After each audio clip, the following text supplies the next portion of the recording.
Welcome to the Daily Wrap-Up, a concise show dedicated to bringing you the most relevant, independent news as we see it from the last 24 hours. Sunday, June 2nd, 2024. Thank you for joining me today. Important follow-up on the ceasefire conversation and something we've been covering pretty much the entire time, long before even most in the independent media in regard to the first couple of weeks and the Hamas offering of ceasefires that many probably still don't even know. So today we're going to talk about that. We're opening up a few important points I thought were important to cover in regard to a couple other conversations, but main point today is to discuss the ceasefire proposal, that has yet again been offered through the United States. And this is the way it's being done, as far as I can tell, in order to act like there's something else you're missing, that is offered as Israel's planned for Israel to then yet again refuse. Maintaining the ongoing suffering, the ongoing genocide, the ongoing ethnic cleansing, ongoing increasing more, settler occupation. The reason I waited right there is because it's important to remember that Gaza is currently occupied just like the West Bank. That's the legal reality. That's the international community reality. That is the reality, regardless of what in fact, all of Palestine is verifiably occupied. And this is going back to UN documents from the very beginning. But I wanted to make sure we're clear that it is still occupied. But what we're discussing is the encroachment of physical settlements or control by the IDF that are happening on top of that. And this is continuing. The worst part about this is the suffering that we can prove every single day. The narratives are always Hamas human shields or some other sort of narrative that none of which has been proven and continue to be, in fact, debunked by pretty much every element out there. And then we see this. Then we see this false back and forth about the ceasefire, and now more than once have been caught in very public fashion. The last time it was Blinken that said, Hamas better accept this. Israel gave them everything, and then they refused it when Hamas accepted. And now we're seeing the exact same game. And we're going to go through this with fine-tooth comb, which you can see the responses, you can see what they've, in between, and you can see now afterward. And even right now, we'll end with an article, two of them from today, which is, even the mainstream media seems to be pulling their hair out, like trying to find out what's going on. It's very clear if you just understand that there are dishonest elements to this. And the point is you've got, I think to highlight right at the gate, what it shows you is there's obviously fractured. The Israeli government is not in one place right now. They're fractured. They're divided. It's kind of always been this way if you listen to Israeli politics and their own coverage of this and not your Western coverage of what they're talking about. But right now, more than ever, where you've got the extreme levels of this, of the extreme entire government acting like they will resign and take their people with them if ultimately if they accept the deal. It's absolutely, it's lunacy. And then you got one person from in Netanyahu's cabinet saying that they essentially have accepted the deal, but Netanyahu himself came out and said that it was a non-starter. I mean, it's also the other possibility, which is also very likely, which many have considered, that this is all meant to be just like this, to make it look confusing, to muddy the waters, all in the interest of just maintaining what they're doing. Not even with any foresight, realize, what's going to happen after they're done committing genocide, but just to maintain the ongoing genocide. That's Biden. That's the United States. That's the UK. That is all these governments that are blindly supporting not just the ongoing genocide, but the manipulations around it, the covering their eyes to the blocking of aid, the pretending like they're not openly and actively and deliberately killing civilians or starving them or booby trapping areas that they're going to go back to, which we'll talk about today. It's just, again, as I've said many times, and I struggle to put words to this sometimes, but this is easily one of the hardest things I've ever had to cover in my life. Simply, whatever fault you apply, just because of how horrific this is. And I think it's obvious who is creating, praising, gleefully cheering on, posting about on social media exactly what they claim is not their fault. And I'm talking about the Israeli government and the people that are posting that, whatever ethnicity they are, whatever religion they are. So let's get into some opening points that I think are important to cover before we get into the larger topic. Now, this I just thought was really mind-blowing. And this is more of kind of like a culture war point, but it's which I do often cover if it's not in the midst of a large story like this, because to me, sometimes these things just take the back seat like they should to the very serious, ongoing, immediate agendas. But this is just kind of mind-blowing. This is Tim Richardson, MP. He shares this, says, I want to share with you something pretty big news. Premier Jacinda Allen MP, that's their Twitter name. It's Jacinda Allen, member of Parliament, has asked me to serve as the parliamentary secretary for men's behavior change. A nation's first. I would imagine so, seeing as how that is probably one of the most Orwellian things, like on the surface, like out front. And this is not, you may think, well, maybe you're misunderstanding what the name is. Well, no, this is exactly what it sounds like. The Victorian government has appointed a new parliamentary role, the Parliamentary Secretary for Men's Behavior Change. Now, I'll tell you right now, this was just saw this and wanted to comment on it. Maybe there's a women's behavior change. I'm going to go ahead and tell you, I would doubt that very I won't bet you there's nothing like that at all, and that there never will be, because of the political dynamic right now. Because that would suggest that everybody needs to change their behavior, which wouldn't make any sense. Not really, if it's kind of pointed at the other side, and it's like men towards women and so on. It's only the men, which I just think is very, very on the nose when we see what else is going on in the world. But it's to address men's behavior and to encourage more respectful relationships within the community. I just think that's mind-blowing. So again, another broad stroke lunacy from the governments of the world. It's just all men need to change. Now, I'm sure if you poked in, they would tell you, well, no, it's not all. But nonetheless, you have a position created to change men's behavior. In what interest? In the interest of what you think they should be thinking? I mean, governments should not have any place in doing any of this anywhere in the world. This is not what we're told governments are supposed to be doing. This is social engineering. This is training you to be the way that they want you to be. And then we're supposed to pretend, well, that's just in our best interest because they care, don't they? They're only on this for our benefit, right? I'd love to shake the hand of somebody who actually still thinks like that today, because it's just hilarious. But sadly, this is not going away, in my opinion. And as we're pointing out other things and other ebbing and flowing agendas, this kind of undercurrent seems to always be there. And it's not just about men, women, and culture points. It's the trans conversation. It's the Great Reset conversation. There's so many overlaps to this kind of thing. And it really does, it's uncomfortable. And I hope we can call it out. Now, in a one point I wanted to highlight, and I do have a few things pulled aside that I plan on doing more of another focus on COVID stuff or medical freedom stuff. This is just one I wanted to highlight right now, which I just think is standout. And this is the HealthBot shared this from the Mayo Clinic. Somebody that got a letter about a procedure they were going to get, and they rejected them, a lung transplant. Can you guess why? It says, based on guidance from the American Society of Transplantation. So that's the focal point, first of all. Like the Red Cross pretending like they still don't label their blood because the spike protein just doesn't make it to your blood. They still make that state. They still stand by that right now. Literally every piece of science, everything shows you that's not true. And they still just kind of quietly keep that going. There's very, very dishonest, highly political things that have to do with your health that could kill you, that they're pretending isn't happening. Now, the American Society of Transplantation, my point, is that version of this. They are the group we should be looking to. Also, the Mayo Clinic and everybody else acting like this is okay. But I bet they're the issue in this point about why they're maintaining this, because of their own policies, acting like you need complete vaccination of COVID-19 injections to get this transplant. It says, and the CDC, of course, that's always the point in this. We require all lung transplant patients to receive full vaccination against COVID-19. I mean, how is that even possible right now? Like, is anybody pretending like we're in the midst of a pandemic? Are they going to mandate that you get the flu shot before this happens? So the logic, in big quotes, the logic that they applied then was that this was a big deal, that we were in the pandemic and we can't just put these services to people, or that it might end up killing them after the fact. And there's all these different arguments about how it could affect the surgery. Okay. Now there's not some big issue right now, even according to them. Of course, now that we know that it never really was, and it was never worse than the flu, if it was even there at all. These are all scientifically backed statements with peer-reviewed evidence.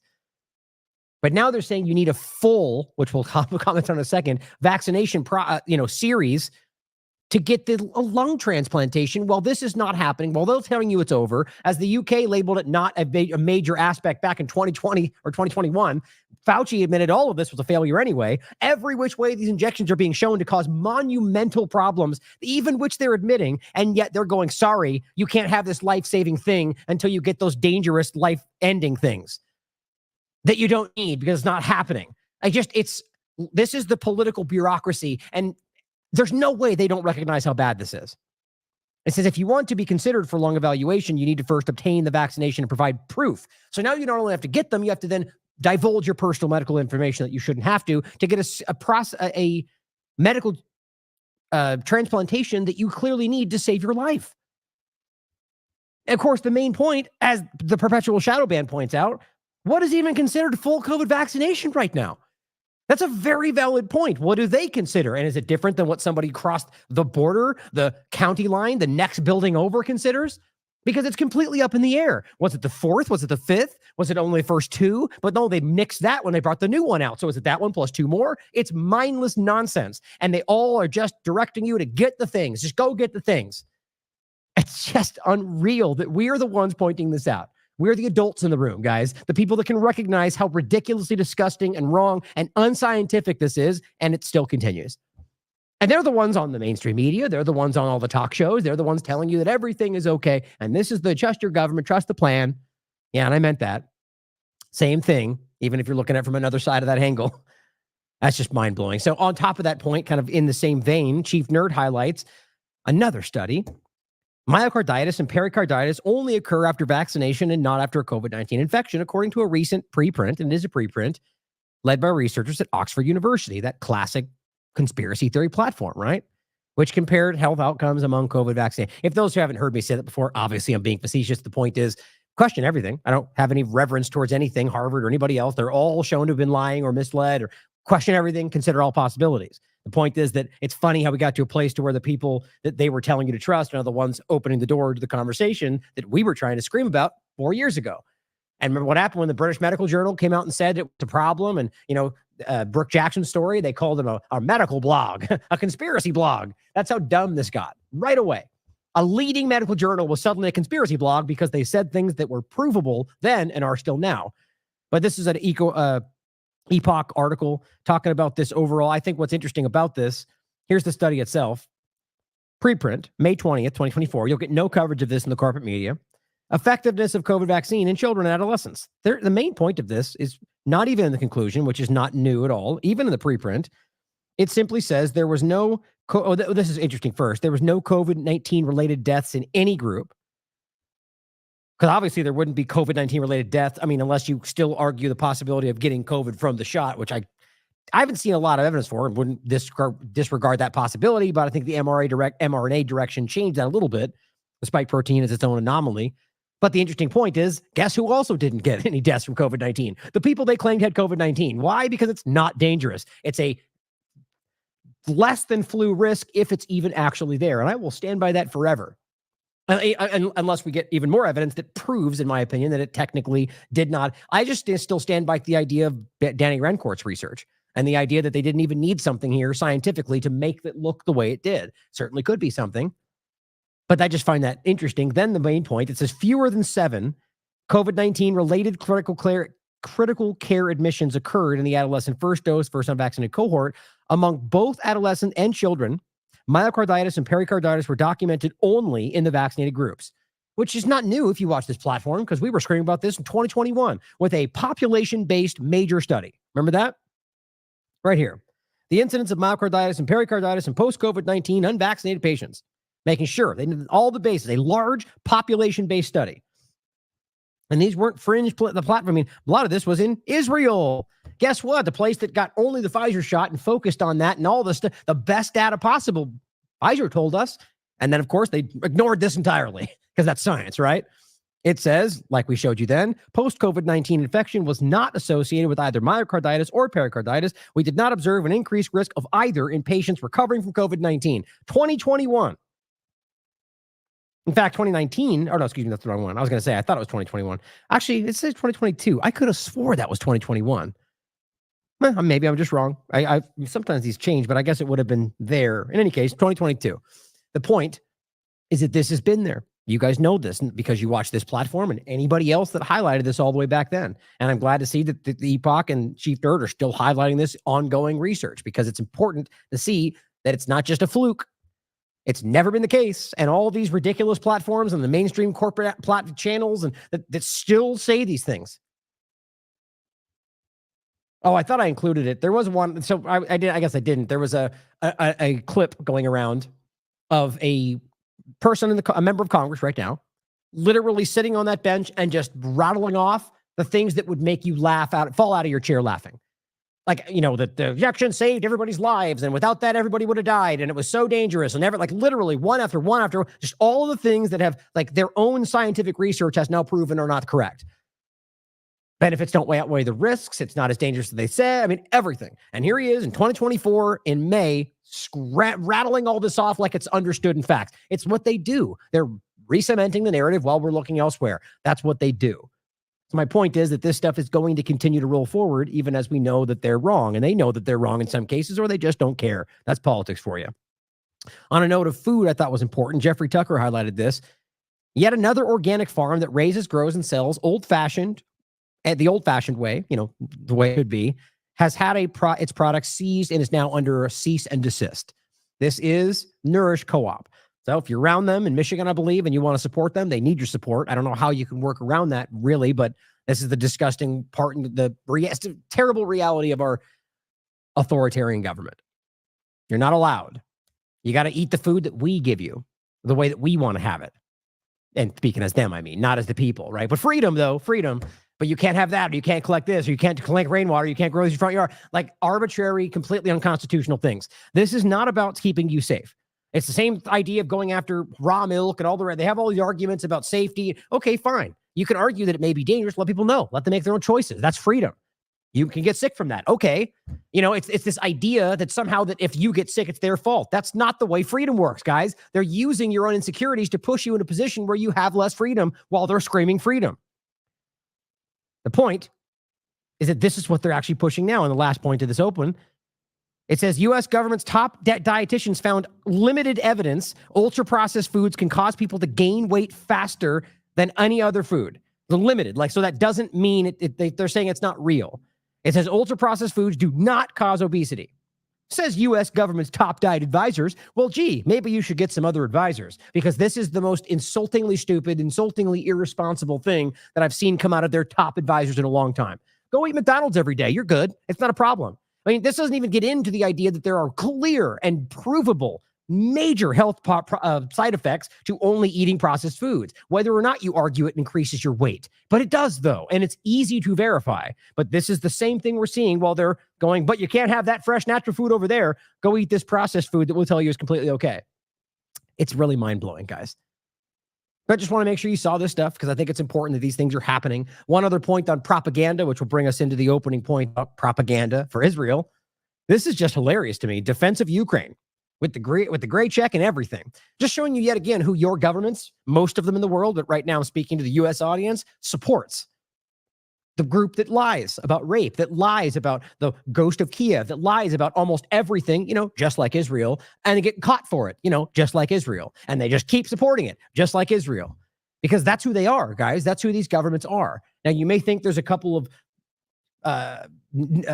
caveats or people that don't, and I would love to agree with you. I'd like to hope that's the case. I find I'm never someone to feel that a broad stroke is appropriate anywhere. I don't know every mind of every politician, but it's hard for me not to see that the direction never changes. So at the very least, as a body, they are all the same, because it doesn't seem to make any difference. Maybe that's indicative of how our system is broken. I would say that too. In any case, it doesn't ever stop, and they support the wrong people everywhere. They arm the worst people in the world, and they destroy countries under the guise of freedom. We cheering for this? We're voting for this? Apparently so in some cases. Here's the Defense of Ukraine account. Born to fall, cannot fly, it says. And just again, the gray check means the, supposedly official page of the Ministry of Defense of Ukraine. And that the gray check means that Twitter has confirmed that. So it's not a parody account. It says 9 Russian jets have proven it in May 2024. And showing you an example. This is one of them. Number 9, Russian jets destroyed in May.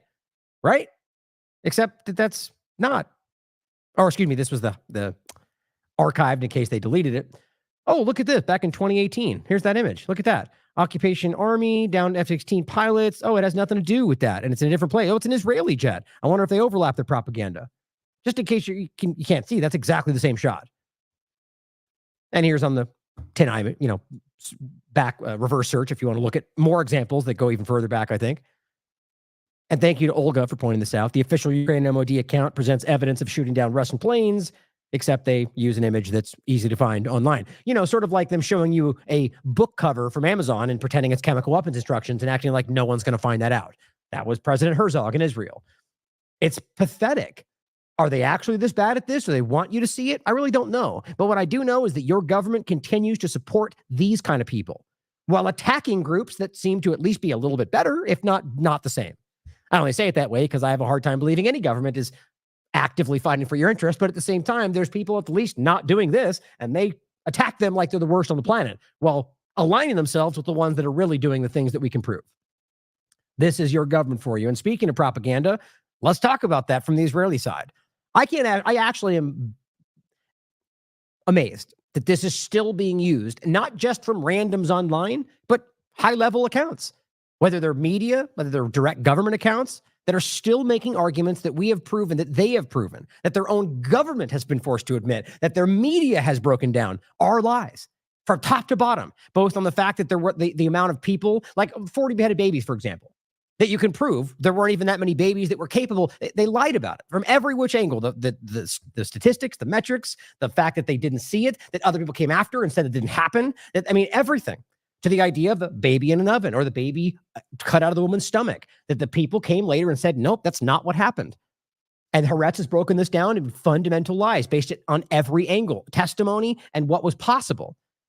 And she says, Syrian girls, Zionists are still doubling down on the burn babies in an oven. This was just a random account, but the point is, how about the fact that Hamas terrorists literally burn babies in ovens? And I'll go to the point I was making next with the larger account. And this is when she's highlighting the fact that, remember this? I believe it was the Al-Shifa hospital, and even Channel 4 broke it down and proved that it was a lie. This was an actress who pretended to be a nurse in Al-Shifa and said, oh my God, there's guns and Hamas everywhere and they're killing people. And she lied. This is the actress, by the way. And this is not my opinion. I'm not, if you haven't seen this, it takes half a second to look this up. It was a major story. None of the Zionist manipulators even cared to highlight it. None of the governments cared about it, but it was an easily provable story. She never worked there. Channel 4, not from Palestine, clearly highlighted that she was lying, that it wasn't what she said she was, that the things that she said, the way that she spoke, across the board, it was an easily proven fake. So my point is, and that was to make sure they could continue murdering people in Al-Shifa, which has happened many times now. She posts that and they go, oh yeah, how about babies burned? It's just still ongoing. And here, ladies and gentlemen, is Ron DeSantis telling you that babies were burned in ovens. Now, Kim Iverson says, well, I'll read what she says afterwards. Ron DeSantis says Hamas wants a second Holocaust and the destruction of Israel. And he says Palestine never existed, wasn't a country. And he references babies burned in ovens. This is the level of your current government. Whether it's people running for president who are never going to get elected, or people that are president, or people that are running and might get elected, or rather selected. Every single one of them have referenced things like this, have completely bowed to the interest of Israel, and actively do at this moment, and have claimed that they will, whether they're elected or not, or whether they are the one elected or not. Saying things like from the river to the sea, that's just not some cheeky chant. They're basically saying they want to see the destruction of the state of Israel and a second Holocaust. That's what Hamas wants. Okay, let's start with that point, right? So if that's what that statement means, are we going to acknowledge that that's in the Likud founding charter, which is Netanyahu's party? Of course not, because it's only bad when they say it.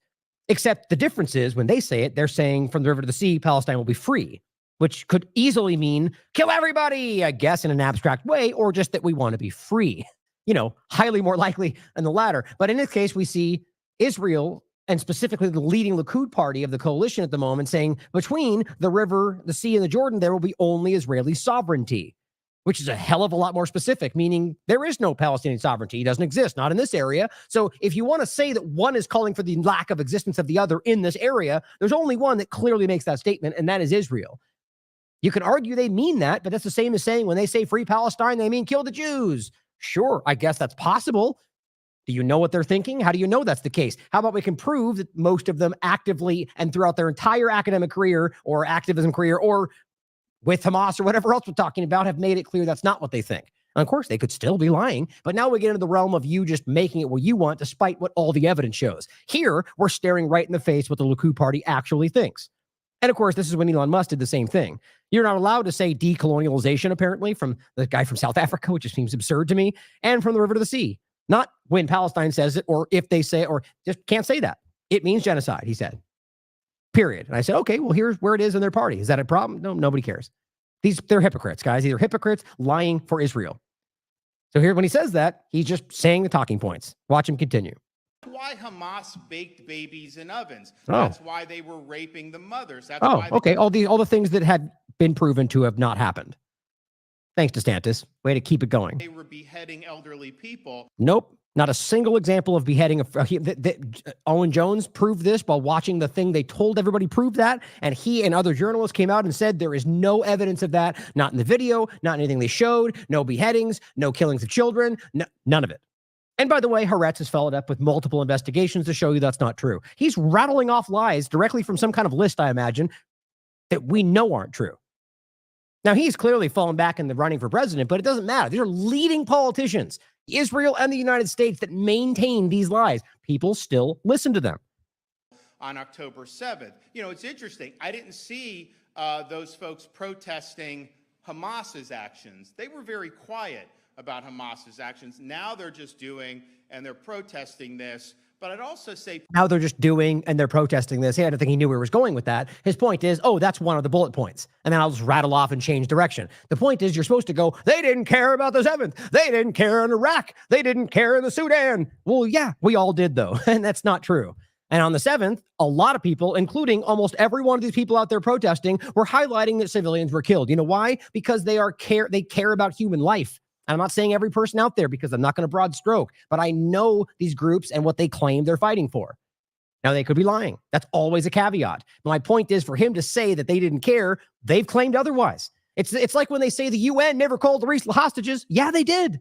More than once, over and over. And I've seen them say it recently. Or at least, I mean, the bottom line as we get to the ceasefire conversation is they've had opportunities to. So it becomes a little bit more ridiculous to keep pointing to the hostages because you want them to when they know you've refused opportunities to take them back. But as he makes this argument, it's meant to make it seem like they only care about one side when all you're really highlighting is that is what you're doing. Nobody should care about the Palestinians. It's only about what happened on October 7th. You mean you're redirecting from 8 months of ongoing murder to one day, whereas they're highlighting an ongoing genocide and have, yes, many times highlighted that crimes were committed. The point is that many of them even said that they don't support Hamas. Some of them have said they do. That's their prerogative. But for them to broad stroke it as anybody doing this is on this one side, these are losing arguments. And the world sees it. And yet, here he is. people should learn their history. The fact of the matter is, there's never been a country or state called Palestine. Wow. Jews have the longest connection to that territory. So a religion does. Okay. That makes no sense at all. So if it's a religion, then what, does Christianity have a right to certain locations? Right? This is the game they play because they want you to think it's something else. What he's actually saying is a Zionist organization claimed they had a right to land that the Palestinians lived on along with Jews because of a religion they co-opted. That's the truth. And that's coming out left and right now. It goes back to biblical times. Nope. Thousands and thousands of years. They were displaced. Okay, so now this game that gets played about thousands of years, you know how many different arguments people around the world could make about, the same old argument, Indians in this country or any number of other things. They can say, well, that was our right thousands of years ago. That's not how the law works today. Now, I can understand an argument. I can understand that there's some level of logic to saying that we have a right to something, but you have to do this through the legal system. Isn't that what they're pointing to when they claim they're following international law? So it's interesting how you'll follow international law. You're lying about that, but you claim you're following the law, but the law doesn't apply to what you're doing on this side. Because if you did, the law would be the agreement that was made between the United Nations and 67 borders and all these different things that you agreed to. And then just goes, no, never mind, 1,000 years and so on. If you agreed to these things, you agreed that there was a different, you can't just keep making up arguments as you go and point back to your somehow religious right to these from thousands of years ago, even though you're talking about a Zionist organization that does not exist in that time. These are the games they're playing. And Ron DeSantis is either too stupid to know that or is happily playing ball. By hostile forces over the years. But just in the immediate history, until World War I, that was hundreds of years of rule by the Ottoman Empire. By Turks. That was not a Palestinian state. And you could prove that it was. Now, we're not saying that there's not elements of different control, right? British. There's a lot of different changing. But the point is, it was Palestine. That's what it was. And yes, Jews and Muslims and different people lived there. And Shalom, a very respected Israeli historian, has made this clear many times, as well as a lot of others, in harmony, in peace, until Zionism came along and changed that. And then the Brits took it over. And again, when I say in peace, I mean, it's relative to the idea of what's happening now. Obviously, there wasn't just nothing but peace. There's the same things that happen anywhere else in the world. People have discrete disputes and conflict, but not like we're talking about now, not in a brutal apartheid occupation for 75 years. After World War I, they had the mandate for Palestine, and the vision was to have a Jewish state and an Arab state. Right. So now suddenly there's Palestine. Is that because they just made that word up? I mean, I guess that's what they're arguing. But even then, he just made the point that, yes, they have this, that's Israel agreed to those borders, agreed to remove their people from the occupied territory, which means it is their territory. Like, you can't have these discussions and make the statements he just did without backwardly acknowledging that they've already acknowledged with their agreements that it was an occupied territory. If you actually understand this, which I love talking to Zachary Foster, PhD, who has a PhD in Palestinian history from Princeton, and plenty of others in that field like that.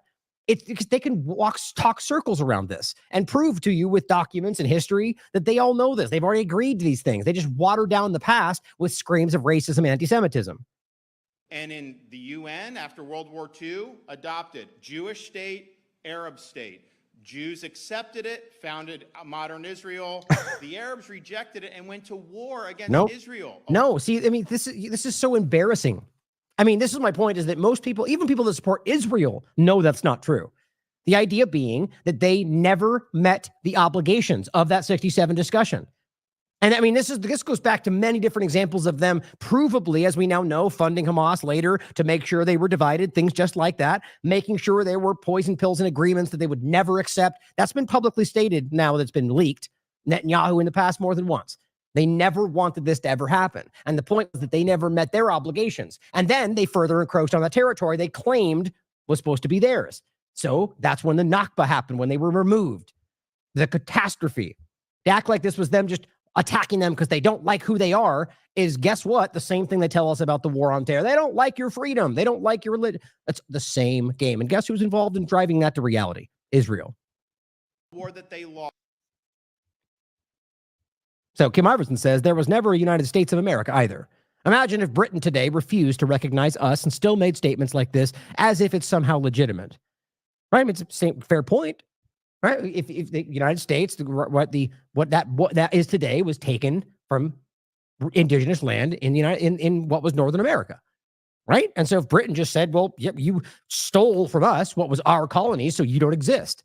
I mean, is that not the same? It's all nuance that has a place in the conversation. But for them to point back to thousands of years of history and act like you're not allowed to be here right now, which is what they claim Palestine's doing to them, while they seek a two-state solution, as Israel says will never allow that, it becomes pretty obvious what's really happening. There's always extreme opinions. There's always hatred on either side. But you can see from the top levels of the conversation, the one side that's making sure this will never happen. I mean, we don't need to play these clips every time to show you where they admit we did this to make sure there would not be a two-state solution, while the other side was fighting for that solution. But she says DeSantis blocked people from coming onto her show before October 7th because he didn't like her position on Israel. He's a fully bought-off traitor to this nation, she says. Now, here, in the context of more propaganda, is the same old narrative, the same thing. This document we'll show is from the Jewish Virtual Library. You guys have seen all this, but just to show you how it seems as if they're reverting to the original, going back, right? They've so aggressively, the Zionist agenda has lost so incredibly that they don't know. They're just going back to these classic lies that have been debunked. What else are you going to do? So here is, what is her name? Brianna Joy Gray, I'm not very familiar with, but right, corporate media-ish, says Hamas's charter, Aviva Klampas reports on her, saying Hamas's charter explicitly speaks about killing all the Jews, which is not accurate. I'll show you why. But here's her telling us that, in fact, Hamas doesn't mean what they write, which, again, this is her playing on the ignorance of people, knowing well that their Hamas charter changed a long time ago, and what they publicly declare. And remember that when that charter was made was a time when, and if not still to this day, you could prove Israel was basically influencing, if not controlling, what they did, funding them, allowing their division. So it's not hard to see that that charter would actively increase Israel's agenda or interest their agenda. Just when Hamas is talking about eliminating Israel, it's not talking about killing all the Jews, to which this guy just laughs. Oh, it's so... Like just so insulting, like just like so stupid. We'll laugh her off the stage, even though the very reality is that their own charter from 2017, which was updated, says the exact opposite. Hamas affirms that its conflict with the Zionist project is not with the Jews, but with their religion. Okay, so if you're going to be an honest person, which they clearly are not, you would at the very least go, well, yes, their new charter says that, but here's why I can prove they're lying. Not just act like it doesn't exist and point to something from decades ago. Does that sound like an honest engagement? Of course, you could be right. You could argue that they're lying and it's a secret way to kill all the Jews. That's their plan. And I wouldn't say maybe you're right. I wouldn't say you're wrong. I would say that, well, here's their charter. Here's what they claim. Here's what they keep saying. And here's what, not the comfortable leaders you keep secret and Qatar that have complete act. This is the game they play. And I've already shown this many times. The leaders that are safely sitting in Qatar that Israel said from October 7th forward that they weren't go after. Doesn't that seem suspicious to anybody? And every time they want a bad statement, they point to one of them saying, kill all the Jews. And they go, see, even though we look over here and it's a little bit different now, isn't it? Where we have people that are fighting with Hamas that are actively saying things against that. Now, I'm not going to say I know what the reality is. Maybe they're, who knows? But I can at least be honest enough to tell you that that's not the full picture. They can't. Now, my point is people like this are so desperately caught up in this propaganda push that they're falling back to these old lies.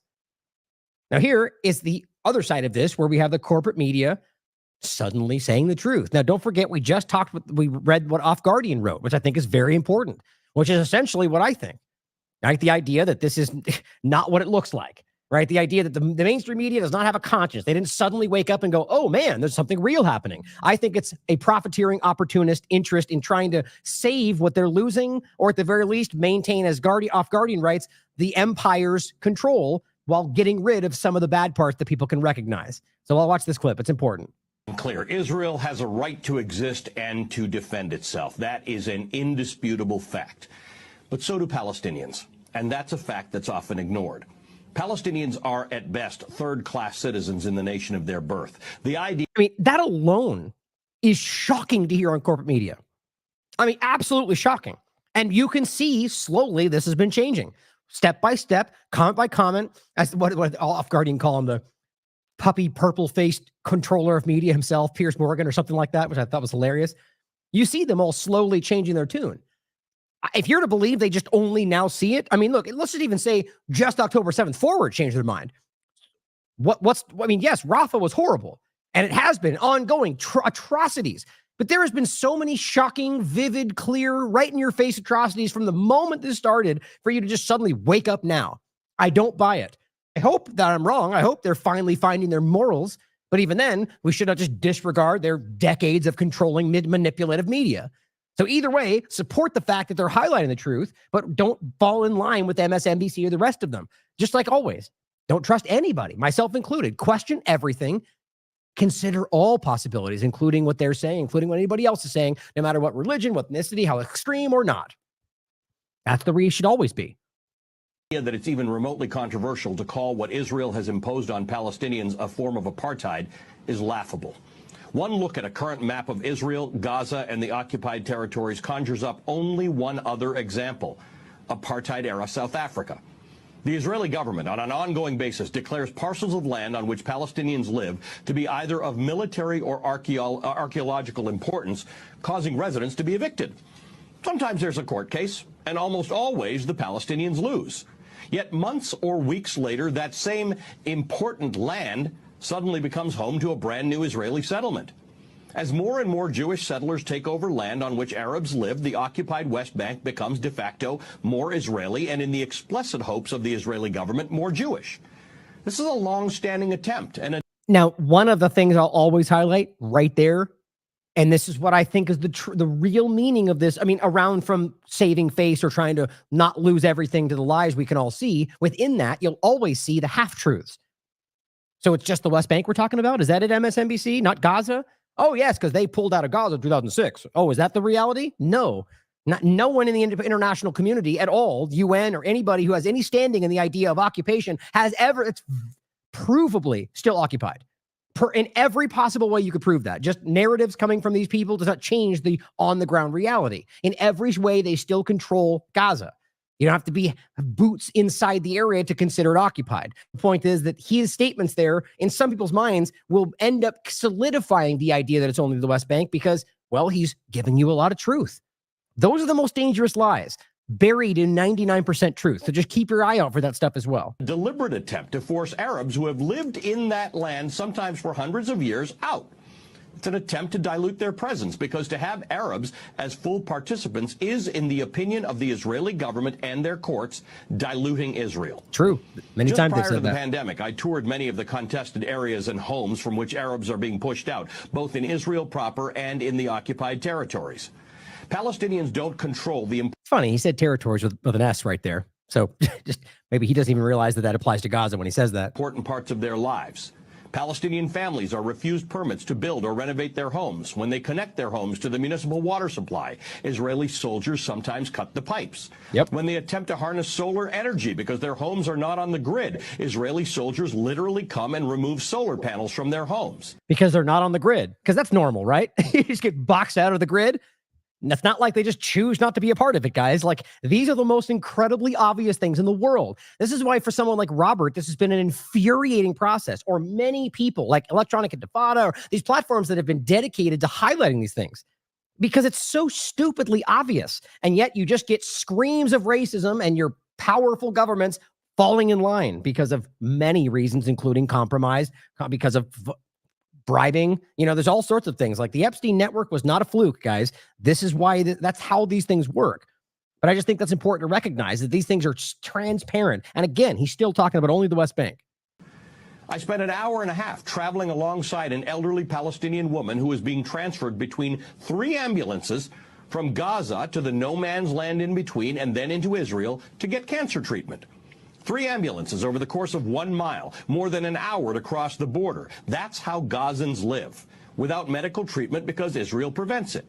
Without electricity much of the time because Israel prevents it. Now, in the first comment into the Gaza part of the conversation, remember, I think that too is a little bit deceptive. Because if you want to understand how often a person from Gaza ends up getting treatment in Israel, it will blow your mind. I would imagine that's probably one of the few things you'll right. That one example, if it's even real, was probably. I mean, I don't want to guess. The point is, it's very, very, very rare and unlikely that it will ever happen. And even then, they don't get the treatment that they should get. I mean, I've had conversations with people like Robert, plenty of others about this. So that makes it at least seem like they're taking them to get treatment, but that's not even the truth.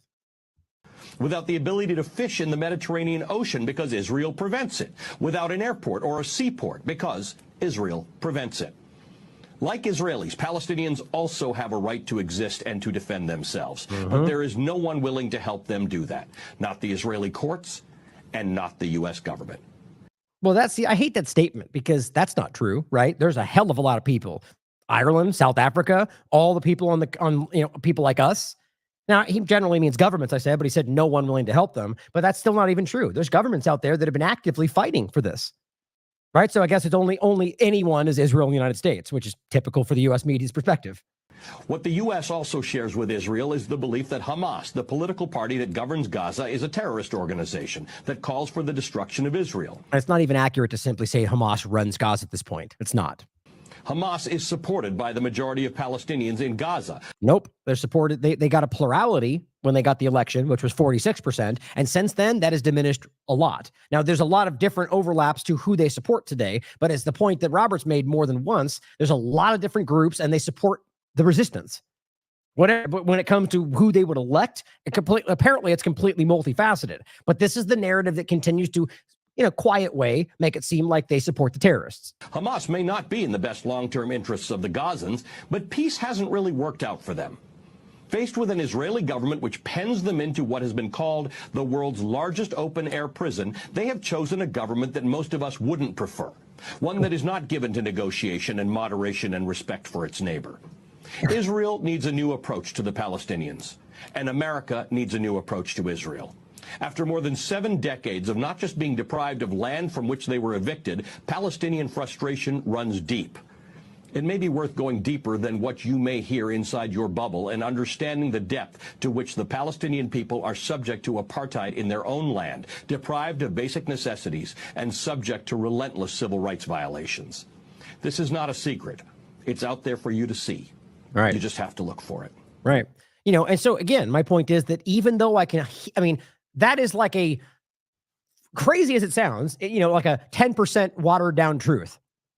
But a lot of that was important. It's just the crazy thing. It's why it's so frustrating is that for it to be a contentious thing to say Israel's an apartheid state, well, every leading human rights group in the world has said that years ago, how you can prove this based on every metric of what that is. I mean, the videos where you can show different streets, different locations, areas they're not allowed to use, only for Jews, no Muslims. I mean, it's exactly what it sounds like. And yet they say it's not. And so it becomes contentious. My point is him saying that's not brave, maybe for corporate media because of how trapped the entire industry is, but it's still not brave. It's a public reality, like he said. But it's still important because it's shifting the conversation, whatever their agenda is. But just be on guard for the things that are watered down, lied about, to keep you, trapped for the next agenda. As long as they can get you thinking, yes, it's kind of as bad as they said, but that bad. But here, Netanyahu's gone, so now we're back online, right? We'll change those few things he pointed to. Well, no, it's not as simple as that. There's 1,000 other people behind him that are just as bad, and a lot of the things he highlighted are just a fraction of the truth. But it's a good start. It makes me happy to see it's happening. As I said, just as Off Guardian pointed out, don't for 1 second believe it's genuine, guys. Did they just suddenly see it? No, it's damage control for the empire. And why does it take corporate media repeating the obvious truth decades late for this to be seen by some? I really don't get that. And as Diddy's mentor said, it's a big limited hangout. Dump it on Netanyahu and Israeli-based Zionists, while the U.S.-based Zionist movement, largely Christian, including the evangelicals and an MIC, military-industrial complex, retreat into the shadows. Netanyahu and co. are getting abandoned like every other ally, only they have more blackmail material. So who knows where that goes? Blackmail is a good point, and see that could change a lot. Seeing as how I definitely think that's a part of the angle to the Epstein overlap in the network. So maybe they've got something. I mean, I still argue it doesn't make sense why you can see the United States as a government so beholden to the Zionist agenda. There's something going on there. So maybe this will shift with some more things applied, more pressure. But at the end of the day, I get the sense that's what's happening as well. That they're trying to blame it on one individual or one entity or maybe just that coalition, trying to make it seem like that's the one, the bad apple. It's just not the case. Now, as the Squirrel points out something interesting here, a Zionist, and this is an older video, I think, based on the way it looks. It's hard to tell, though, asks Chomsky what he thinks about the statement that Israel should not exist and whether he is horrified by it and thinks it's anti-Semitic and genocidal. He responds, and I'll play it for you guys to listen to. And there's a lot of other videos, by the way, down here. I just want to play this first one. And what's interesting, obviously, is that, this is, I agree, somebody that seemed to have completely lost the plot during COVID-19, but who knows why? He's older. He got scared. I don't know. But, historically, he's been one of the salient voices kind of staying out around manufacturing consent and, splitting it down the middle through the two-party illusion for the most part. But here's what he said about this. And this is highly contentious in the minds of people that act like this is somehow anti-Semitic. Statement is that, in the course of time, Israel should no longer exist. Well, actually, I happen to agree with that, too. In fact, so do a lot of people in Israel, the ones who think there should be a single democratic state. That's not calling for wiping anyone out. Actually, there are two countries that are not only calling for some nation not to exist, but are destroying it, namely the U.S. and Israel. That's their position with regard to the Palestinians. And they're not just saying it.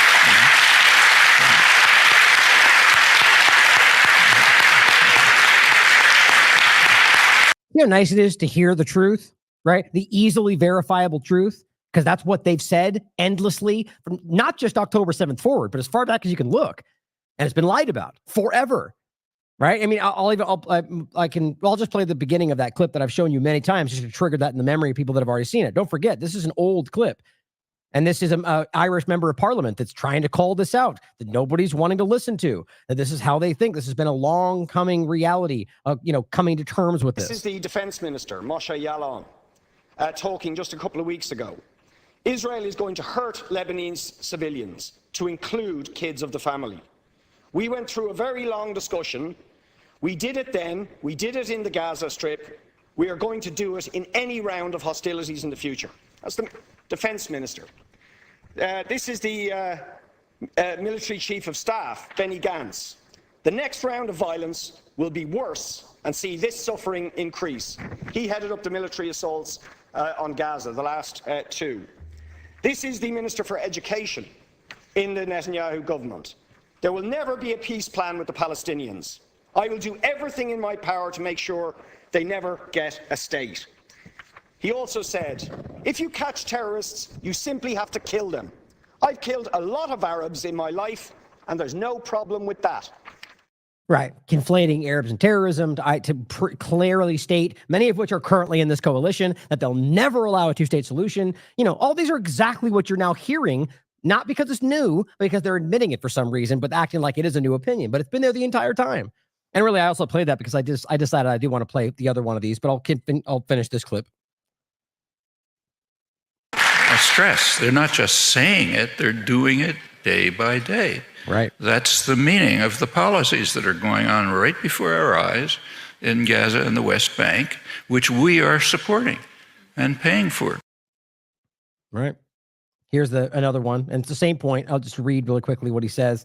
The next video says, here's a Zionist asking Chomsky about the Hamas charter. We just talked about this. And if he's horrified by it and proves that they, exactly all they say they are. Here's how he responds. Let's look at the Hamas charter.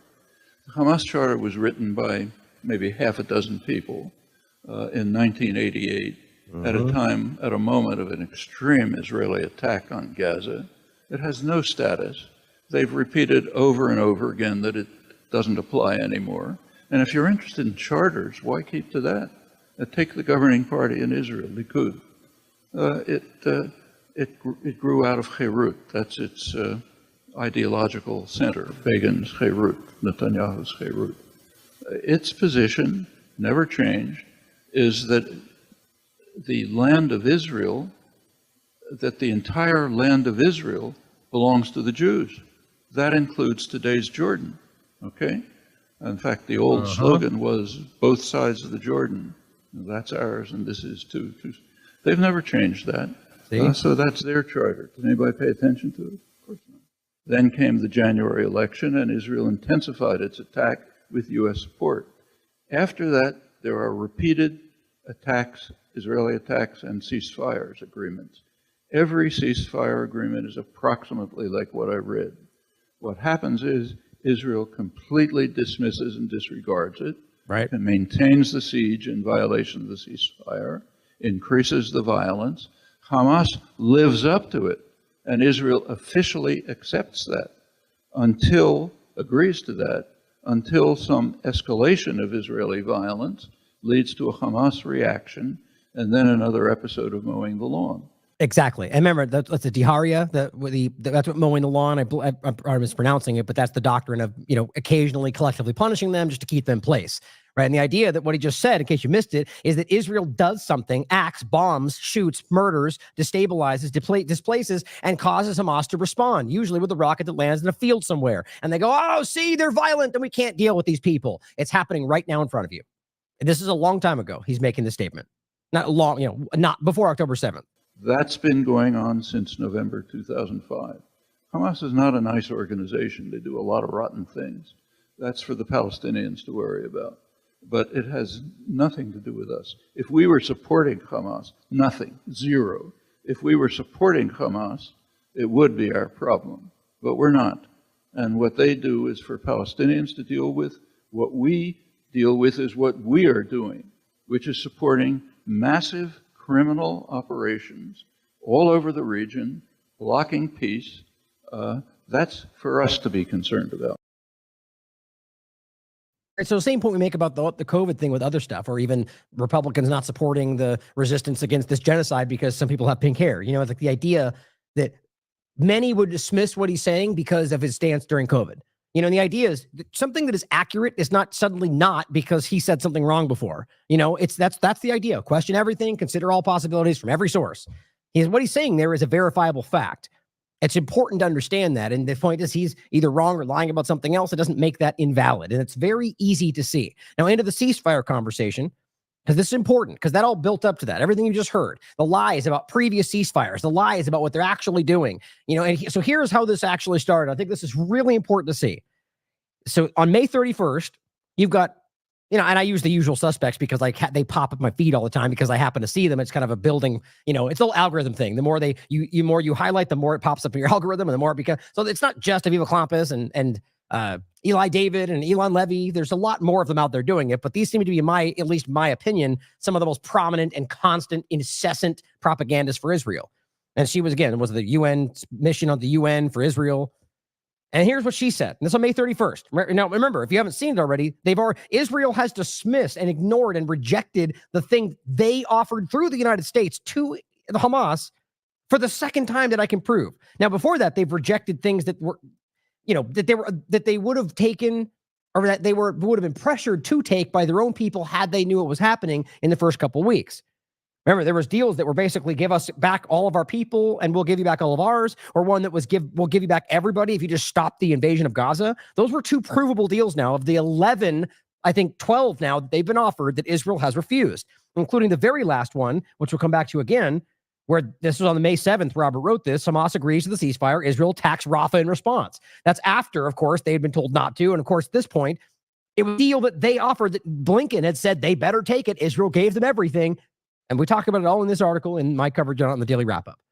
They got caught for it. It was really embarrassing for them, despite the lies. Now, again, you've got the propagandists.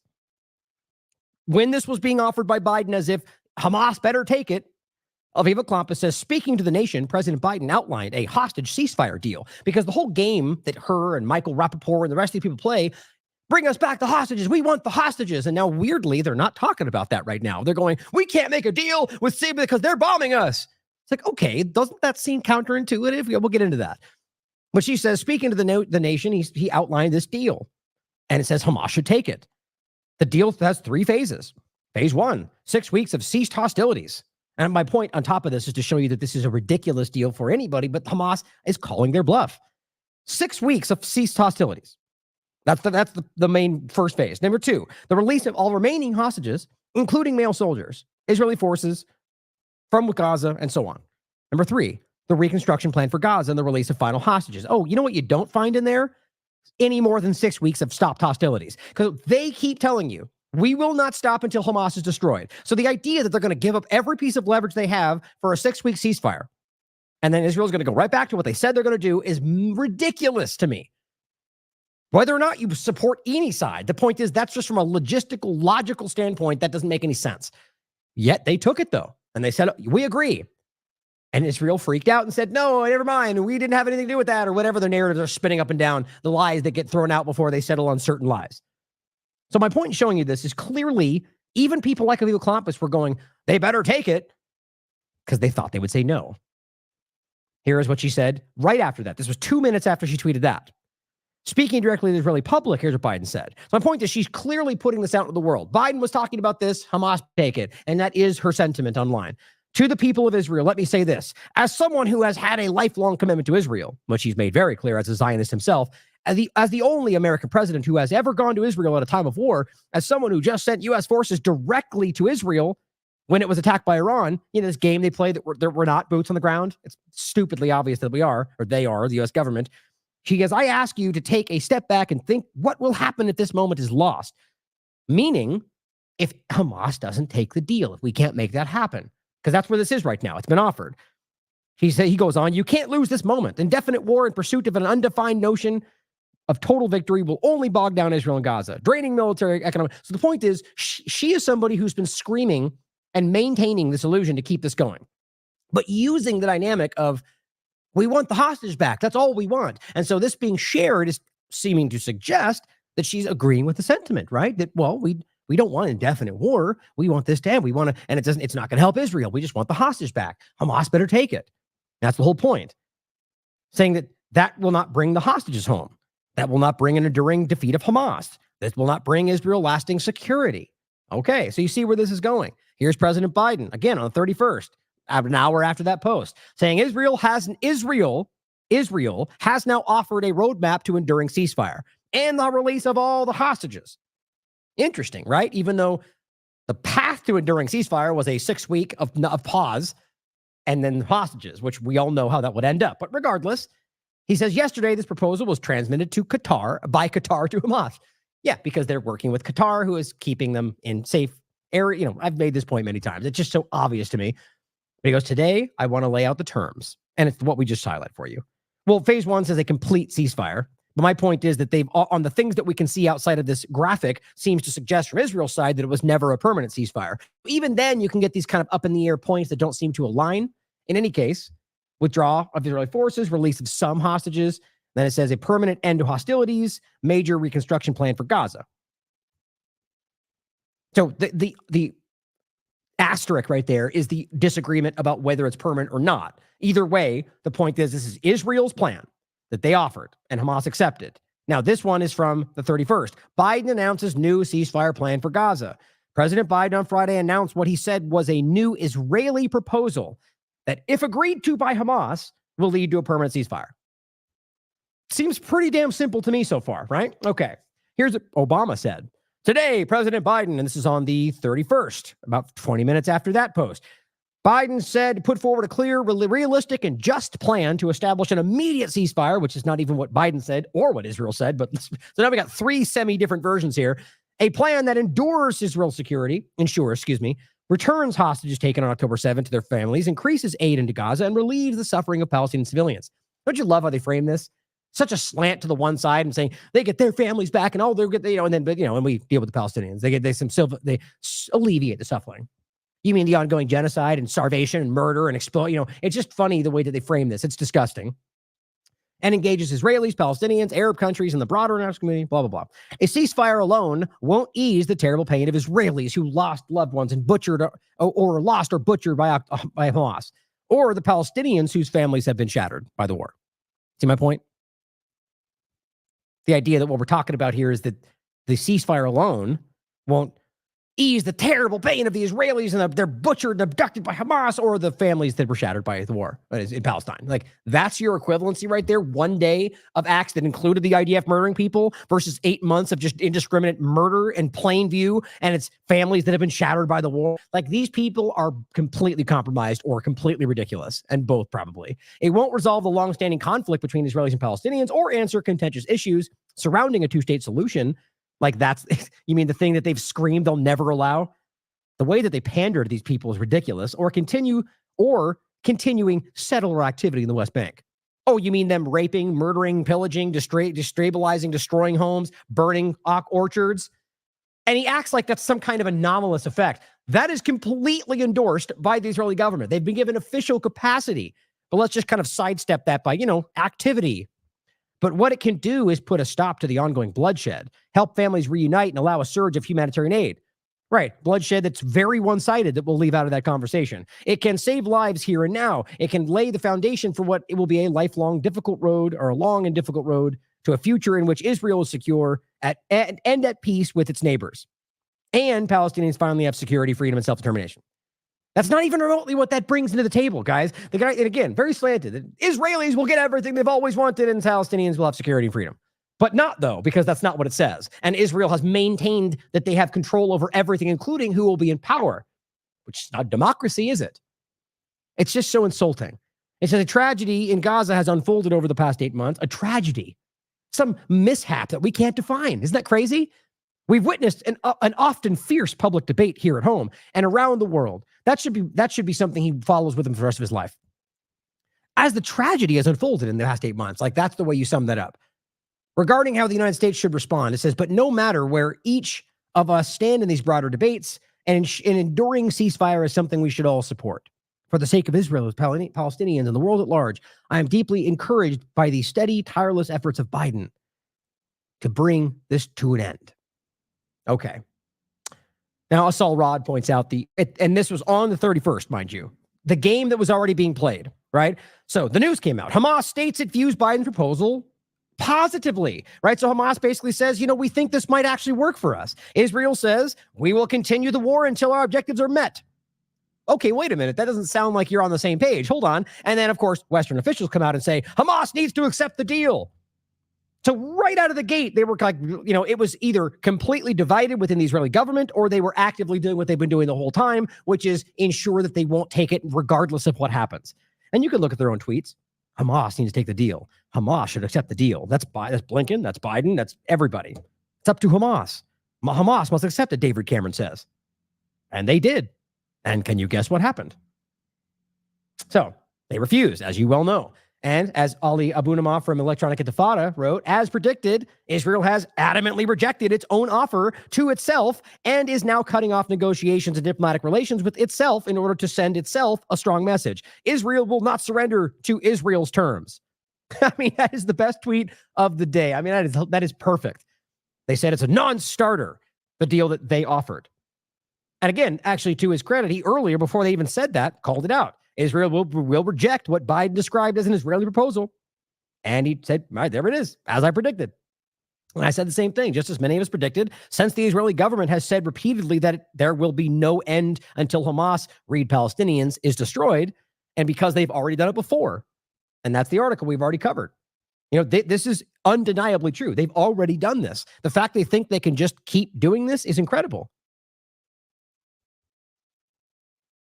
Now, Asal Rod, just again, highlighting the dynamic I think is important, the PR stunt. Biden says it's time for this war to end as he lays out Israeli ceasefire proposal. Now, realize that's not just Biden saying that. That's what this was.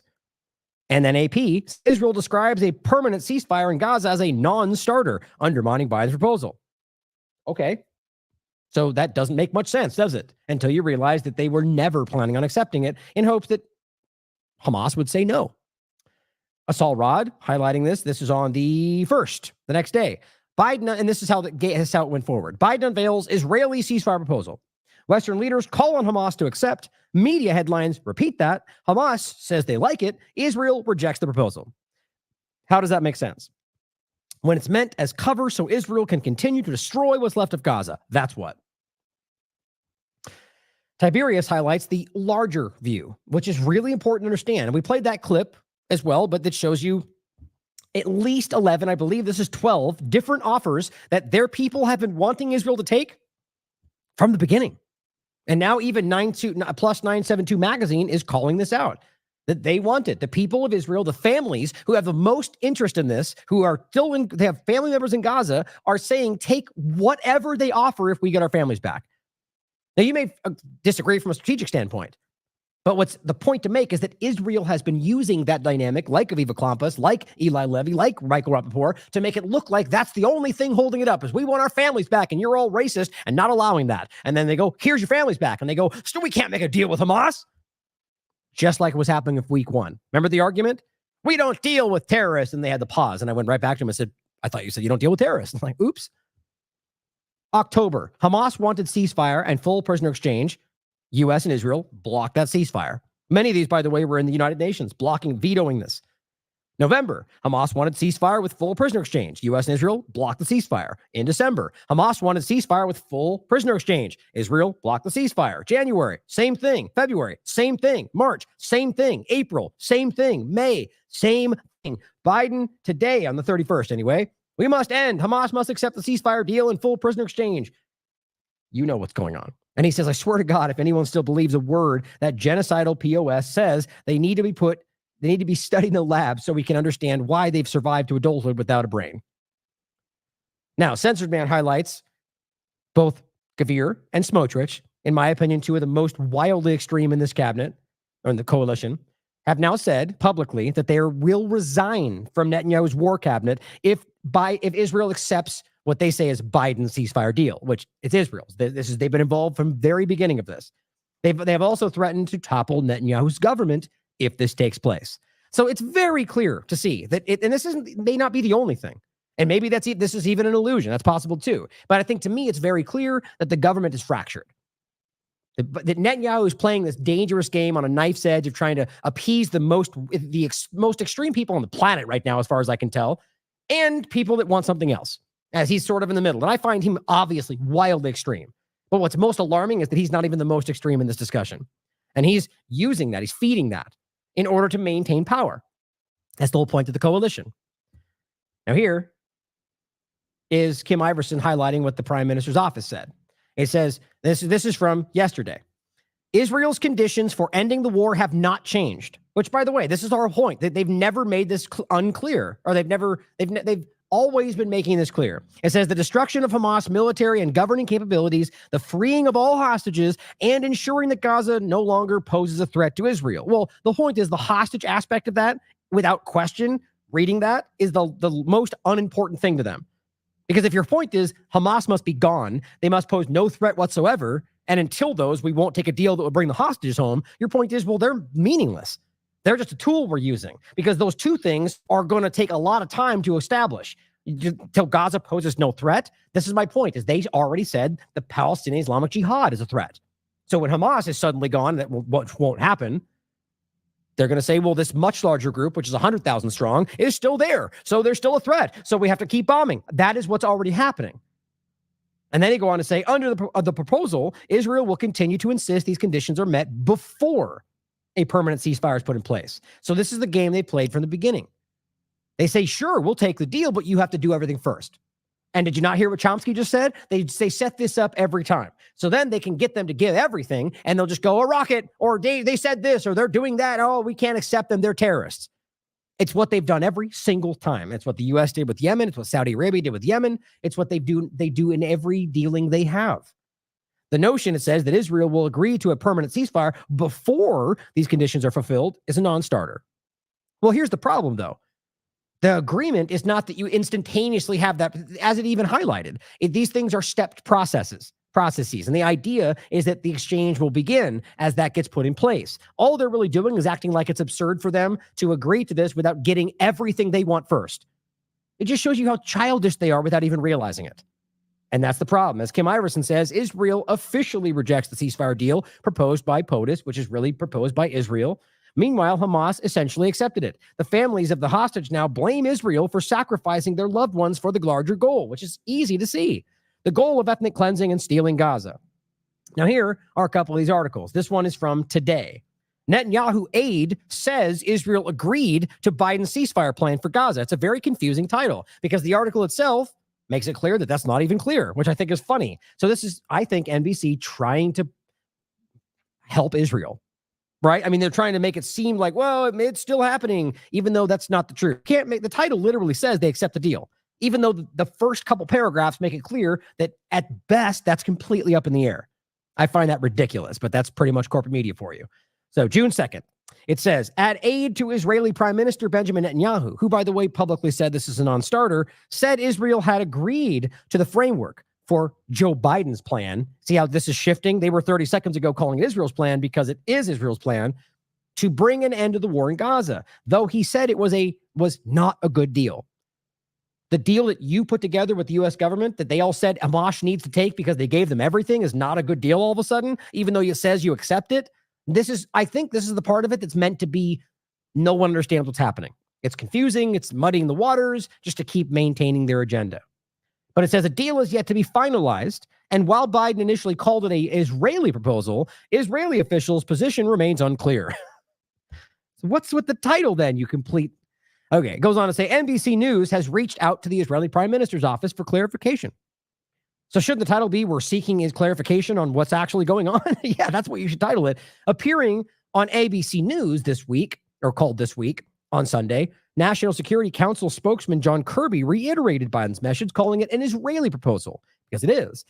One that they arrived at after intense diplomacy with our own national security team and over at the State Department. So you can't pretend this is not happening. They were in a room with Israeli representatives and they came to an agreement and they offered it to Hamas. That's what happened. They're not sitting in room. The point is you can prove that's the dynamic. You think if you're pretending the United States government is sitting in a room with Hamas making deals, that's not what's going on. It's going through Qatar. So when they say we've sat in the room and made this agreement, that's Israel they're talking about. And then they pretend, well, what are you talking about? We don't want it. You're lying. These people are children. Like the way they're acting, like you could at least come up with a better excuse. Netanyahu, it says, appeared to undermine the plan, releasing a statement on Saturday that called a permanent ceasefire in Gaza a non-starter until longstanding conditions for ending the war are met. Reiterating that Israel's conditions for ending the war have not changed. The destruction of Hamas's military and governing capabilities, and they just include the freeing of all hostages and ensuring that Gaza no longer poses a threat. We just read that to you. In an interview, Britain's Sunday Times, Ophir Falk, chief foreign policy advisor to Netanyahu, emphasized that Israel was not rejecting the deal, saying that it was, quote, a deal we agreed to. It's not a good deal, but we dearly want the hostages released, all of them. So now you're going, wait, did I misread this? Like I did. I'm reading. I'm like, hold on. So you just said you reached out because you don't know. They've said it's not happening. He tweeted that it's a non-starter. But then you reach out to one of the foreign chief foreign policy advisor to Netanyahu, and he says a deal we agreed to. So I don't know if he missed the talking points and he's simply saying we agreed to it because they did. And then Netanyahu came out and said it's not happening. That's what it seems like the reality is. But in any case, it goes on to say he added that Israel's conditions have not changed.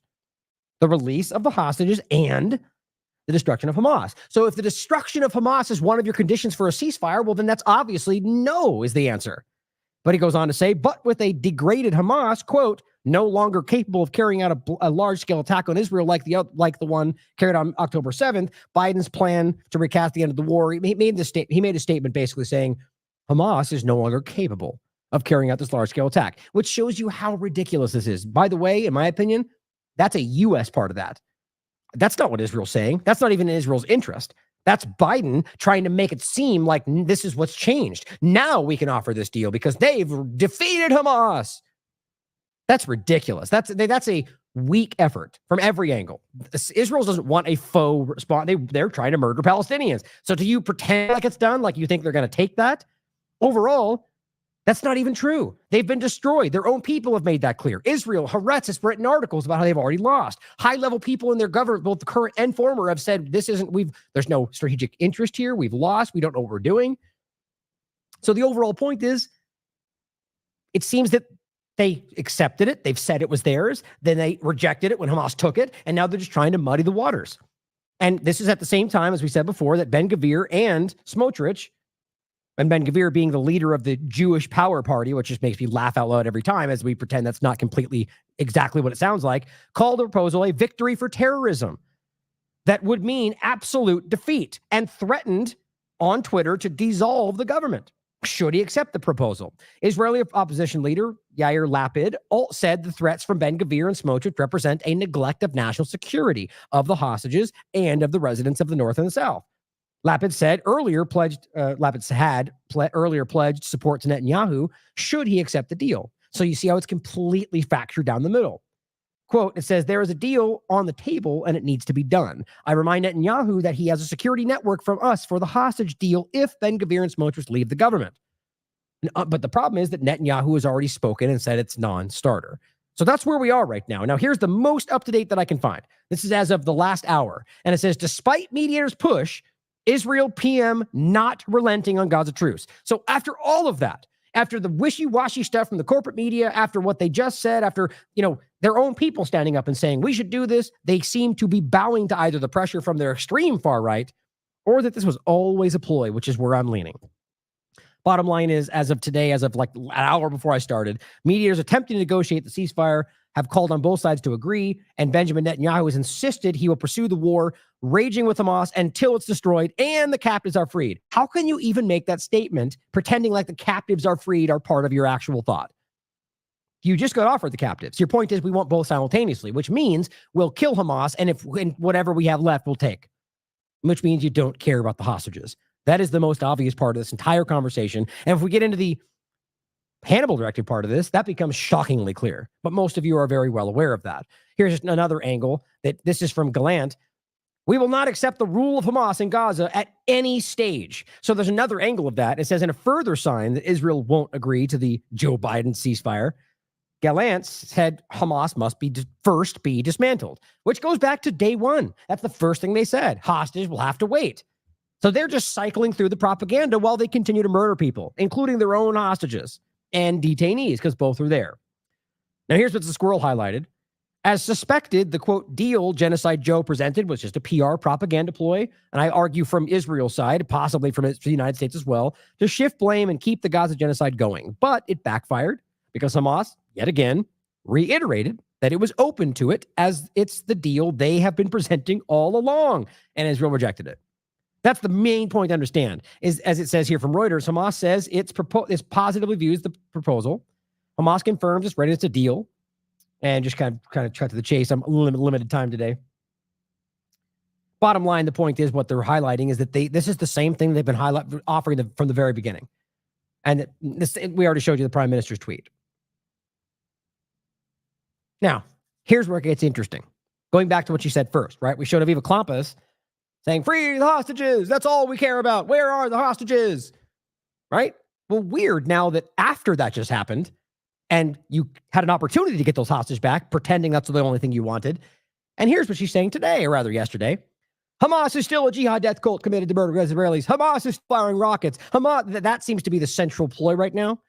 Both Hezbollah and the rockets are everywhere. Like, they're just, what they're doing is trying to keep the conversation on, they're firing right now. How can we possibly accept the deal? Trying to shift the narrative into it's their fault. It's very, very calculated, and it's very obvious. Hamas is still financed and backed by Iran. That's shockingly untrue. These games they play, but it says, would you want to live with Hamas on your doorstep? I'm like, okay, but wait a minute. Weren't you just saying free the hostages and end the war? We just made a big point about it in the last show. It's exactly what she said. Free the hostages, end the war. That was her only tweet. That was all it was. And I said, well, that's not true because Israel says we won't end until we kill Hamas. So you're lying, right?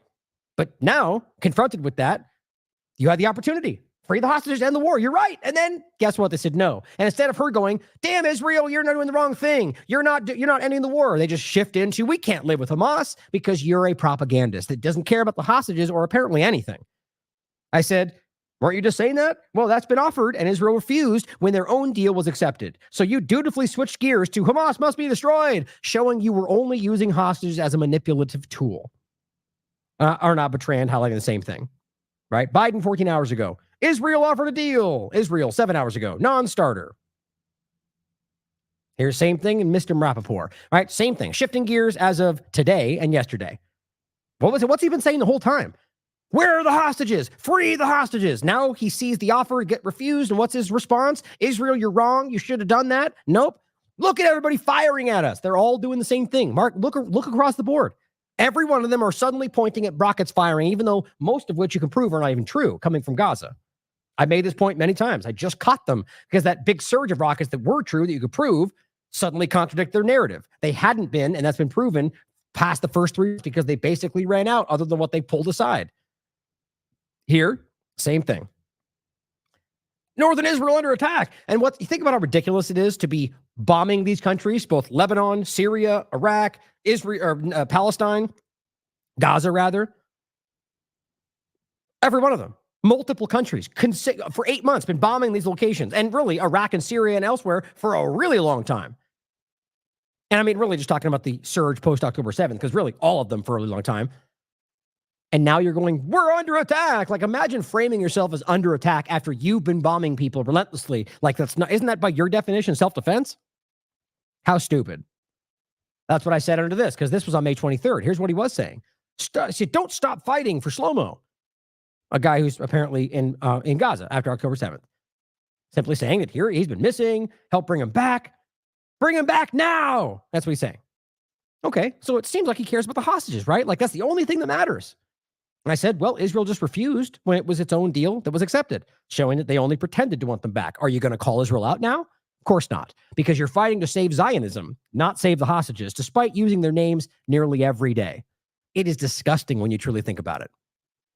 And on that same point, I keep trying to highlight this, and I get distracted by bigger discussions, but it's worth highlighting to just break down how, I mean, it's like 3 or 4 times a day from every single one of them that they really grotesquely highlight this one child, this one family who, at least according to his father, they've been killed by IDF bombs.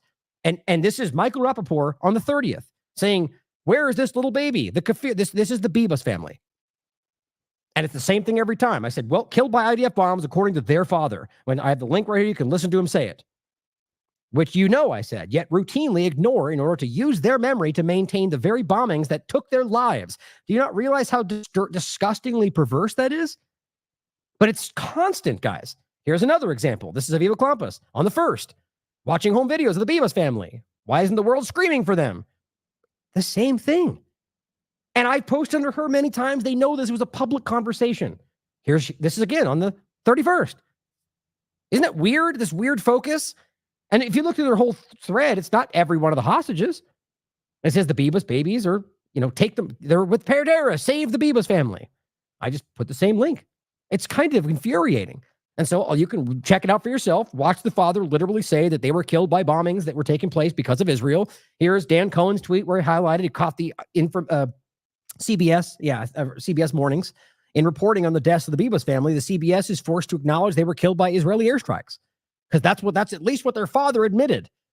And yet they just keep, at the very least, they could say they were killed because they were taken to Israel. But no, they just want to pretend like they're still alive because there's a propaganda point to it. They're using their memory. Now, of course, as I've said from day one, it was a crime when Hamas took them, and that should be right. That should be held accountable. But it should also be accountable to the Israeli government that's killing their own people, and you guys don't care about that.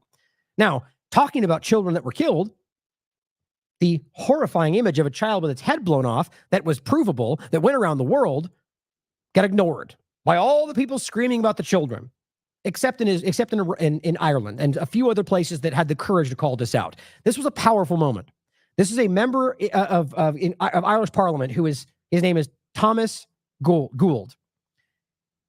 It's heartbreaking because you can feel the anger and the passion and the sadness in this man's voice as he stands up and screams what everybody should be screaming right now. Oh, and there's Instagram censoring our show, just like every day it seems. Weirdly not removing our platform, but censoring our show almost a day. It just went down. Here's what he said.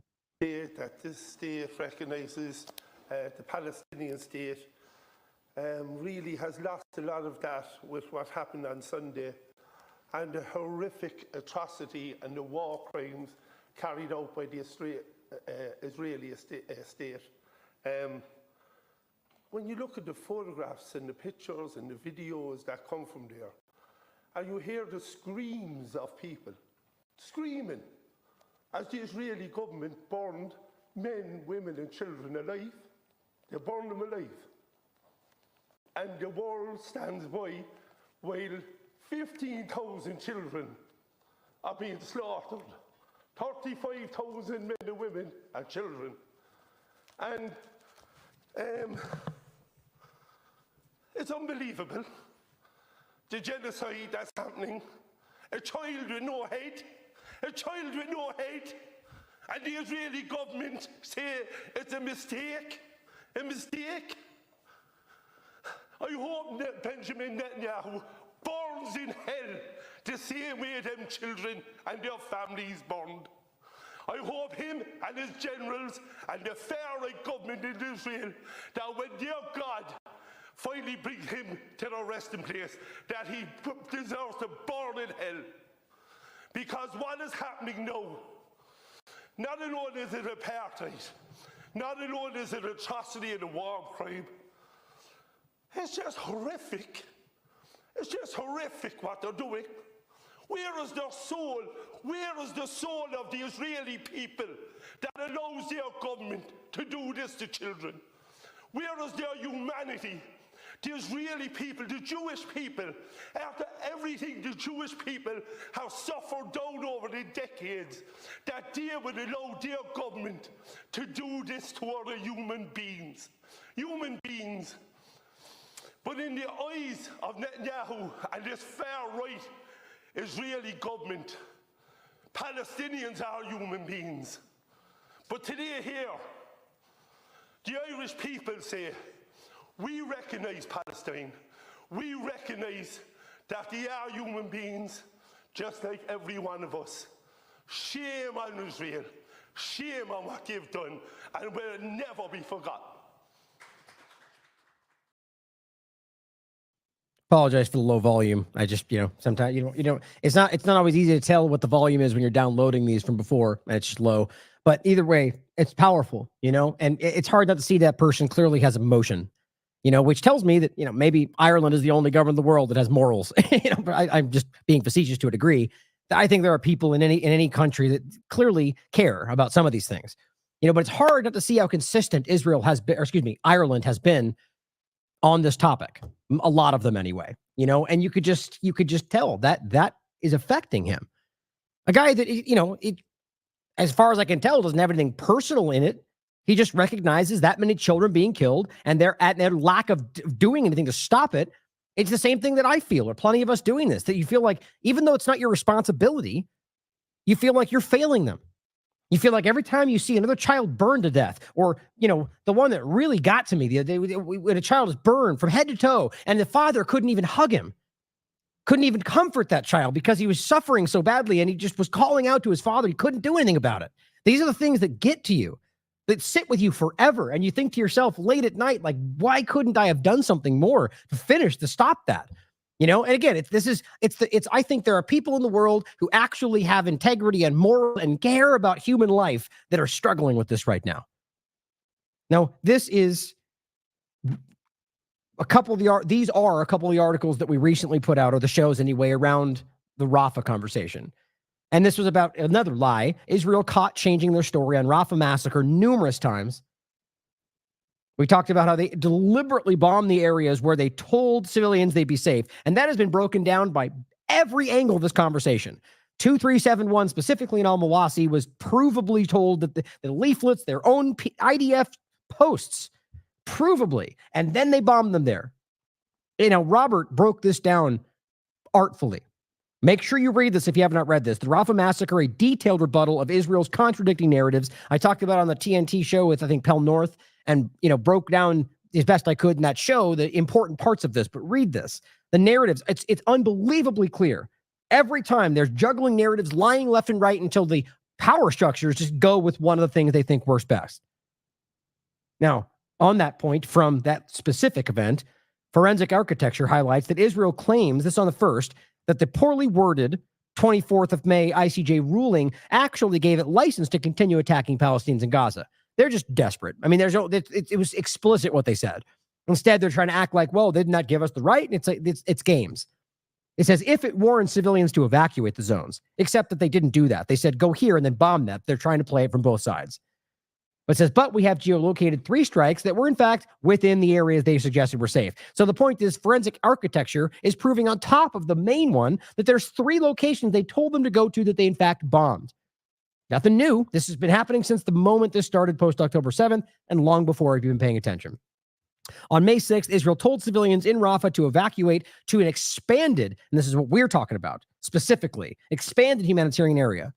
But Israel had contracted the safe area into the south, where it had previously told civilians to move. On May 26th, Israel killed 45 people sheltering in tents there. That's the one we're talking about. The larger area is Al-Mawasi. Now, it says this continues a pattern of confusing, misleading, imprecise instructions, deliberately, in my opinion, which I don't know how you can see it otherwise. Families under fire receive contradictory messages about where to go. That's the torture angle. You leave them struggling to know what's going on. Then sometimes they stay where they are, and then they use that justification to bomb them because they didn't move out of the way. It's disgusting. It says the occupation is also conducting airstrikes with what looked to be U.S.-made bunker-busting bombs in the heart of Al-Mawasi humanitarian area. That's the main point we're making. You can see this, guys, and this was the first one we saw. This was a massive bunker buster shot on a bunch of tents. This strike was clearly within the boundaries of the Al-Mawasi humanitarian area declared by Israel on May 6th, less than 3 weeks after Israel urged families in Rafah to flee there. Recent satellite imagery shows 3 strike craters. The red frame marks the strike caught on video. Also, Israel also continues to attack shelters in areas that it has not ordered civilians to evacuate from. That's also important. So not only bombing where they told them to go, bombing locations that they have never told them to flee from, like they assuming that was still safe. The point is, as many have said from the beginning, nowhere is safe in this area, in Gaza, where apparently 5 women and 5 children were reportedly killed. Read the whole thing there. Now, Jabalia refugee camp in the larger area is also a disgusting reality right now that's getting really, really bad. It's even hard to say that because all of this is some of the worst stuff I've ever had to talk about in my life. All of it, from top to bottom, what's going on there. Now, Jabalia is the largest Palestinian refugee camp in Palestine and abroad, with over 120,000 residents. The camp has almost been reduced to rubble during the recent Israeli military onslaught, pulling out bodies from the rubble. Look at this. Look at that, guys. That's just incredible. Of course, Rami Abdul from Euromed Human Rights Group highlights as well sexual assault, threats of rape, urinating on detainees, breaking their teeth, just some of the 42 forms of torture and inhumane treatment that they verified with their own reports that are going on in these safe zones, or rather where they're taking them from. Now, I'll include this. Philippe Lazzarini highlights the end of May, what's going on in Gaza. More than 1 million people, most displaced several times, forced to flee again and again in search of safety they never find. All 36 UNRWA shelters are now empty in Rafah. This is where people seek shelter. They no longer have those. UNRWA has had to stop health and other medical services. We now, however, and of course, they turn around and blame them for not doing it. It's like the food angle they're doing right now, which I'm going to have to wrap here since I'm out of time. But I'll highlight these all in the next couple shows. But the reality being that they're doing the same thing they've been doing from the very beginning, pretending like, look, 600 trucks are supposed to go, and the UN's just not taking it. All they're doing is dumping it in a location which they control in an area that nobody can get to and saying they're not grabbing it. And then if they somehow manage to get to there to grab it, they shoot them because they claim they're Hamas. It's a disgusting game they're playing that everybody from every angle of this conversation has highlighted, proving, importantly, like the report that just came out of The Guardian, that they even falsified aid reports to lie about it from the U.S. side of this, that they're playing this game with their lives, starving children to death.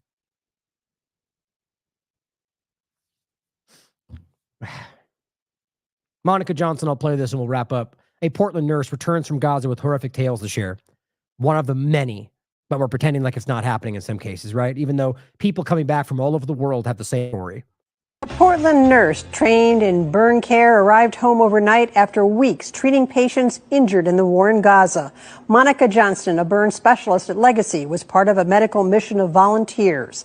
The border closed in the city of Rafah 2 weeks ago. Our Joyce O'Gary talked with the nurse today. She's home but wants to go back. I felt tremendously guilty and tremendously afraid as I do this moment for the well-being and the safety of everybody that's there. Monica Johnston spent nearly 3 weeks on a medical mission at the Rafah Hospital, the only functioning hospital in Gaza. The trip, organized by the Palestinian American Medical Association with a team of 19 nurses and doctors. She cared for patients injured in the war, working with few resources. We went to find there was no soap, there was no hand sanitizer, paper towels, no linen to put your patients on. So we would come into the ICU, find patients on these plastic sheets that are disintegrating. And yeah, of course, because all that can be used to heal Hamas, right? We can't let Hamas heal themselves. We can't let Hamas have hand sanitizer. It's the same damn logic, isn't it? It all helps Hamas, right? That's exactly what they're doing. If you're going to pretend like that's somehow only, like, realize that the whole game has been that they're stopping weapons and things that Hamas can use and fuel. Except that's not the truth, that they're stopping everything. They're stopping gauze and sanitizer and soap because they're actually fighting all of Palestine. I don't need to convince you guys here. You know this. But every time this is what they're telling you. Or somebody like Dr. Nick Maynard, who says, yeah, I watched them assassinate doctors. I watched them shoot them and bury them and put them. I mean, it's crazy how much is being exposed. And yet, nonetheless, people like Biden, the United States and the UK and the rest of these governments continue to support it. Or RFK, or Trump, or anybody else in line for the presidency. In pools of blood, fluids, but nothing to change them on. People have explosive injuries, and we're giving them Tylenol. My God. We're giving them ibuprofen for an arm that's been blown off or burns to 30% of their body. Monica tells me her team brought 300 bags of supplies with them. Still not enough.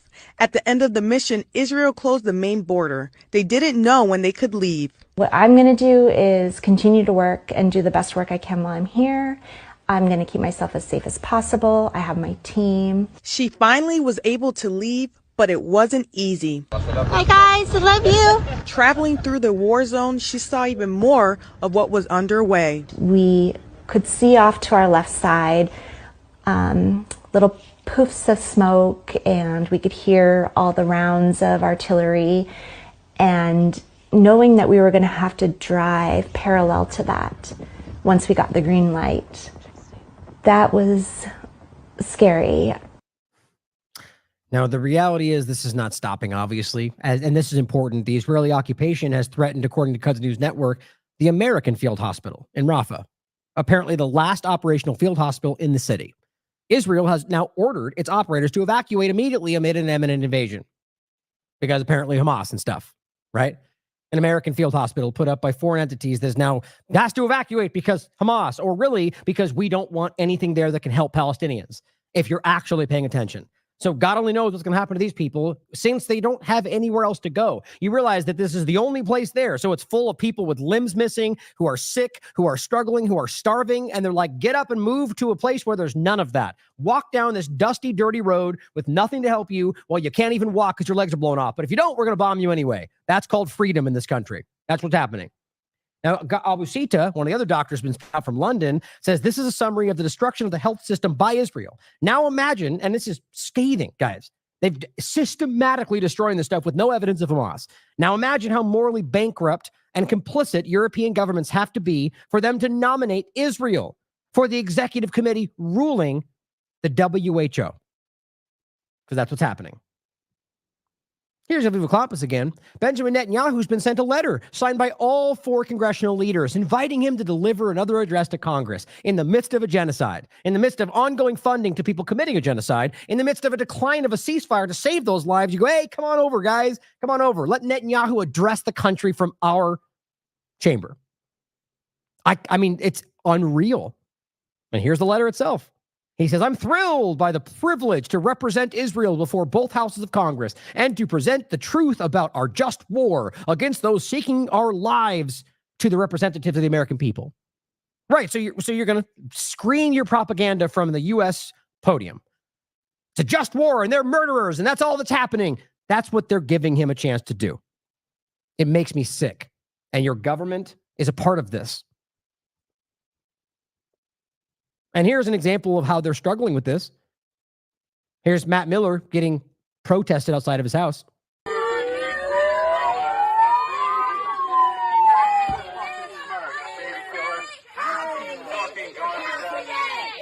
Look.